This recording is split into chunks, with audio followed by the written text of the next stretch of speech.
ఇప్పుడు ఊర్లో పొంట పక్కపక్క ఇండ్లలో ఉండేటోళ్ళకి పంచాది అయితే కొన్నేండ్లు మాట్లాడుకోరు.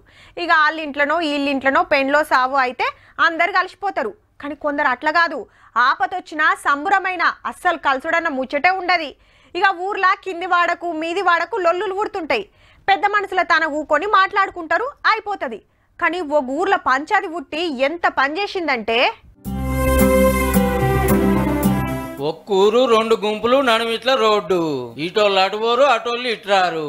పెళ్లిళ్ళకు ఓవుడు ఉండదు, సావులకు అచ్చుడు ఉండదు. పండుగ అయినా పబ్బం అయినా వాళ్ళదాళ్లే వీళ్ళది ఇల్లే. వాళ్ళు వీళ్ళని మందలియారు, వీళ్ళు వాళ్ళతోటి మాట్లాడరు. కొమరంభీం జిల్లా గుమ్నూర్కే గూడెంలో 3 ఏళ్ల కంచెల్లి ఇదే కథ.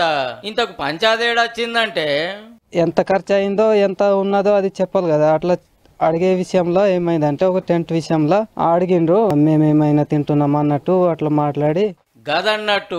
పండుగలప్పుడు సారా అంటే ఆదివాసీలు ఇంటింటికి చందాలు వసూలు చేస్తారన్నట్టు. ఒక ఖర్చులు అడిగితే లొల్లి పుట్టి చెల్లు ఇక మీతో కలిసి ఉండం, మాది మేము చూసుకుంటామని రోడ్డు అవతలాళ్ళు రోడ్డు ఇవతల ఇల్లు ఉండిపోయారు అన్నట్టు. మళ్ళా కూడా వాళ్ళు జరుగుతాయి అని మేము అక్కడ పోము, వాళ్ళు ఇక్కడ రారు. వాళ్ళ ఇంట్లో పోము, భోజనాలు కూడా తిన్నాం మేము, కసం చాయ్ కూడా తాగారు. లొల్లి తస్వ చేయాలని ఆదివాసీ రాయి సెంటరు అంటే ఇసొంటి పంచాయతీలు చంపే ఆదివాసీ పెద్ద కోట అసొంటి కాడికి పోయినా అస్సలు దిగుతలేదు. 2 గ్రూపులు జిద్దుతోనున్నాయన్నట్టు మేమెందుకు తగ్గాలని కలుసుకోవాలంటే వాళ్ళు కూడా అంటుండ్రు, మాకు అన్ని ఉన్నాయి మేమెందుకు కలుసుకోవాలంటుండ్రు. మాకు కూడా మాకేం తక్కువ ఉన్నాయి, మేము కూడా ఎందుకు కలుసుకోవాలని. ఒక్కూరే కాదుల్లో వీళ్ళంతా చుట్టాలు సుతా. మునుపు ఒక్కటే కుటుంబం లెక్క ఉంటుండే.